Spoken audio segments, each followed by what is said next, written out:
बरेली में इत्तेहादे मिल्लत काउंसिल के प्रमुख मौलाना तौकीर रजा खां बुधवार को मीडिया से मुखातिब हुए। इस दौरान उन्होंने कहा कि मुसलमानों के खिलाफ देश में नफरत का माहौल बना दिया गया है, जिसमें कथित हिंदू संगठनों द्वारा झूठे आरोप लगाकर मुस्लिम नौजवानों के साथ मारपीट और हत्या तक की जा रही है। जिन्होंने हरियाणा में 2 मुस्लिम युवकों की हत्याओं का ताज़ा उदाहरण देते हुए कहा कि ऐसे मामले में हत्यारों की मदद में कथित हिंदू संगठनों द्वारा खुलकर समर्थन किया जा रहा है, जबकि ऐसे संगठनों के खिलाफ कार्रवाई होनी चाहिए।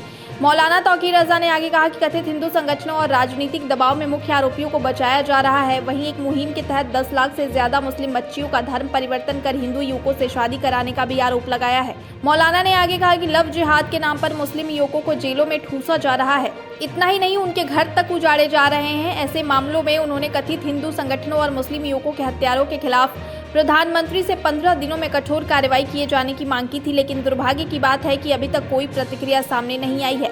वहीं मौलाना तौकीर रजा खान ने कहा कि वह मजबूर होकर दिल्ली कूच का ऐलान कर रहे हैं, जिसमें आगामी 15 मार्च को बरेली के झुमका चौराहा से सुबह 10 बजे बड़ी संख्या में मुसलमानों के साथ दिल्ली के लिए रवाना होंगे। आगे उन्होंने कहा कि कूच का राजनीति से कोई संबंध नहीं है। जो लोग देश में नफरत खत्म करना चाहते हैं, उन सबका स्वागत है। इस दौरान 17 मार्च को नमाज़े जुमा मुरादाबाद में अदा की जाएगी। वहीं 21 मार्च को दिल्ली पहुंचकर अपनी मांगों से संबंधित राष्ट्रपति को ज्ञापन दिया जाएगा। वहीं मौलाना ने आगे कहा कि राष्ट्रगान को लेकर बीजेपी के कई नेता सवाल खड़ा कर चुके हैं, जिसको लेकर उन्होंने प्रधानमंत्री को खत लिखा था, जिसमें राष्ट्रगान से कई राज्यों के नाम हटाकर सरल बनाने की मांग की गई थी, लेकिन कई महीने बाद भी कोई जवाब नहीं आया है। कि बार बार तकाजे किए जा रहे हैं, लेकिन हुकूमत की जानिब से किसी किस्म का कोई जवाब मौसूल नहीं हुआ। आप लोगों के ज़रिए भी बात पहुंचाने की कोशिश की गई, लेकिन कोई तवज्जो नहीं मिली। इसलिए अब ये ज़रूरी हो गया है कि कानून के दायरे में रहते हुए मुसलमानों को अपनी मस्जिदों, अपने मोहल्लों, अपनी जान और माल की हिफाजत के लिए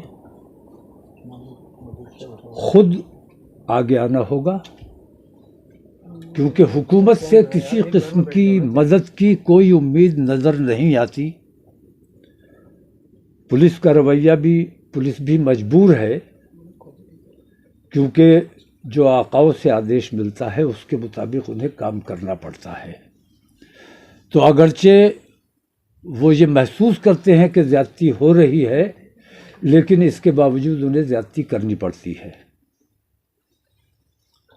तो जैसा कि हमने ऐलान किया था कि 15 दिन इंतज़ार किया जाएगा, उसके बाद हम दिल्ली कूच करेंगे। तो इत्तेफाक राय से ये तय हुआ है कि पूरे हिंदुस्तान से मुसलमान और सेकुलरिज्म में यकीन रखने वाले और अपने देश के संविधान से मोहब्बत करने वाले, लोकतंत्र को हिंदुस्तान में कायम रखने की कोशिश करने वाले तमाम लोग अपने अपने इलाकों से निकलकर दिल्ली पहुंचेंगे।